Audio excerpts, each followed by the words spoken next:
Hello बच्चों, कैसे हैं आप लोग। आशा करता हूं कि आप लोग अच्छे होंगे और अच्छी तरह अपनी पढ़ाई कर रहे होंगे।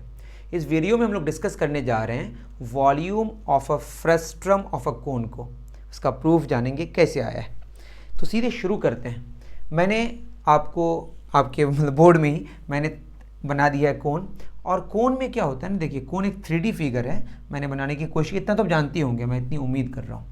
अब उसमें क्या है कि कोन का जो बेस है, जो सर्कल है हमारा, उसके पैरेलल अगर उसको काट दिया जाए और ये ऊपर वाला पोर्शन अगर हटा दिया जाए, जो जो बचता है उसी को हम कहते हैं फ्रस्ट्रम ऑफ अ कोन। क्या कहते हैं बच्चों?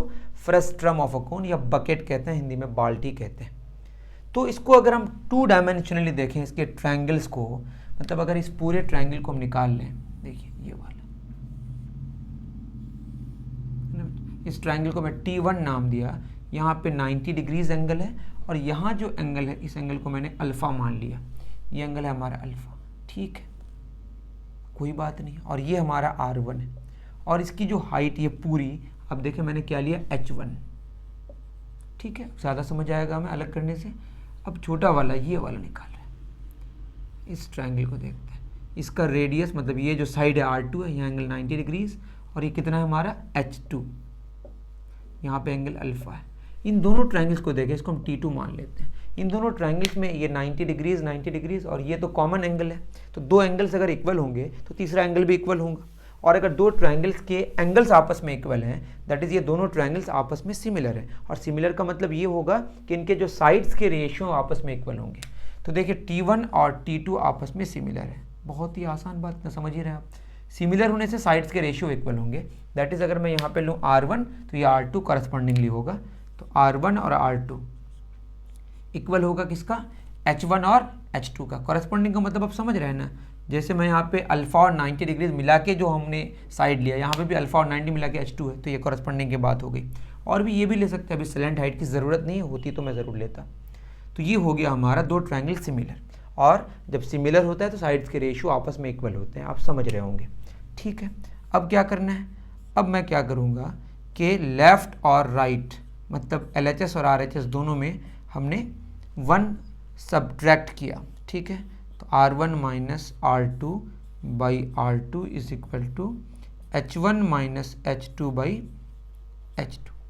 अब बताइए क्या होगा?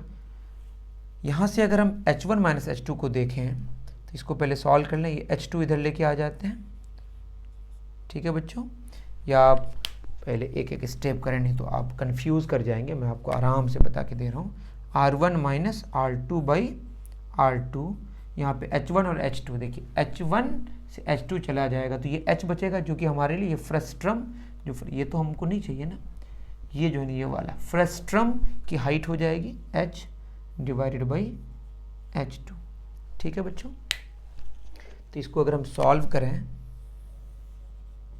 तो क्या होगा, ये और ये क्रॉस मल्टीप्लाई कर देते हैं। H2 into R1 minus R2 is equal to, ये इधर मल्टीप्लाई हो जाएगा HR2, तो यहाँ से हमारा H2 आ जाएगा, ये होगा HR2 divided by R1 minus R2। ये बहुत इंपॉर्टेंट रिजल्ट है अभी के लिए कि H2 कितना आ गया, HR2 by R1 minus R2। आप इतना नोट डाउन करें, ठीक है बच्चों। अब अगर H2 आ गया तो H2 यहाँ पुट करके हम R1 निकाल सकते हैं। उम्मीद आप उतार लिए होंगे। 1 2 3, गुड। चलें आगे। चलिए, अगर आपको नहीं समझ आए तो मुझे उस स्टेप का, मतलब वो टाइम मेंशन करके बता सकते हैं कि सर मुझे यहाँ प्रॉब्लम है। I will try to make you understand in the comment, okay. देखिए बच्चों, मैंने मिटा दिया। वैसे क्या था हमारे पास, R1 by R2 is equal to H1 by H2, okay. तो यहाँ से H1 हो जाएगा H2 R1 by R2, H1 H2 R1 by R2। इतना आप समझ ही रहे होंगे, आप लोग काफ़ी समझदार हैं, ठीक है। यहाँ से H2 अगर लें, R1 बाई R2 हो गया हमारा, इंटू H2 कितना है, HR2 by R1 minus R2 हमारा कैंसिल हो जाएगा। तो यहाँ से H1 आएगा H R1 by R1 minus R2, ठीक है। तो हमारे पास H2 भी आ गया और H1 भी आ गया, ठीक है। और H2 H1 दोनों ही HR1 R2 के रिस्पेक्ट में आया, क्योंकि फ्रस्ट्रम में हमें H गिवन है, R1 गिवन है, R2 गिवन है, ठीक है। तो H1 H2 पहले फाइंड आउट करना था हमें R1 R2 और H के रिस्पेक्ट में, जो कि फर्स्ट हमारा स्टेप था मतलब निकालने के लिए, ये मैंने निकाल दिया। उसके बाद क्या करना है, वॉल्यूम की बात करनी है। तो वॉल्यूम की बात करेंगे तो ये जो पूरा वॉल्यूम आप देख रहे हैं कोन का, उससे ऊपर वाला कोन अगर हट जाए तो हमें फ्रस्ट्रम निकल जाएगा, ठीक है। बहुत बढ़िया, आगे बढ़े, गुड। देखिए बच्चों, तो जो रिक्वायर्ड वॉल्यूम है हमारा वो कैसे निकलेगा, वो होगा volume of cone 1 minus volume of cone 2, मतलब पूरा वाला से ये 2 वाला हटा देंगे, ठीक है। बहुत बढ़िया। कोन का जो वॉल्यूम का फॉर्मूला है, you know, cone volume of a cone is 1/3 pi r square h। किसकी बात हो रही है, वॉल्यूम ऑफ कोन, ये तो आप जानती होंगे। तो 1/3 क्या होगा, पाई, ये पूरे इसका क्या होगा r1 स्क्वायर, और इस पूरे के लिए कितनी हाइट है h1, बहुत बढ़िया, माइनस 1/3 पाई इस छोटे वाले का कितना है r2 स्क्वायर, हाइट कितनी h2। अब हमें क्या करना है, नेक्स्ट स्टेप, 1/3 पाई बचेगा क्या अंदर, r1 square h1 minus r2 square h2। अब आपको h1 और h2 पुट करना है इसके प्लेस में।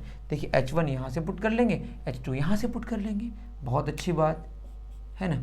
तो 1/3 पाई r1 स्क्वायर, h1 कितना हो जाएगा, HR1 by R1 minus R2, बहुत बढ़िया।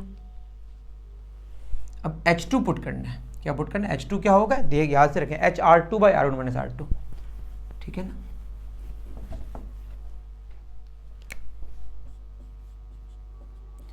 HR2 by R1 minus R2, दोनों में क्या कॉमन हो जाएगा, R1 माइनस R2, ठीक है, बहुत बढ़िया। 1/3 और H भी कॉमन हो जाएगा, कॉमन भी क्यों नहीं, यहाँ पे R1 माइनस R2 लिख देते हैं, है ना बच्चों। तो यहाँ पे क्या हो जाएगा, R1 और R1 स्क्वायर क्या होगा, R1 क्यूब, और यहाँ R2 स्क्वायर क्या हो जाएगा, R2 क्यूब। तो हमारे पास अब जो बात बची वो क्या, A cube minus B cube. तो A cube minus B cube का फॉर्मूला अगर आप नहीं जानते हैं तो मैं लिख दे रहा हूँ, A cube minus B cube, क्या फॉर्मूला है, A minus B into A square plus B square plus A B, या ए बी को बीच में भी लिख सकते हैं आप। तो ये फॉर्मूला हम इस्तेमाल कर लेंगे, बहुत बढ़िया।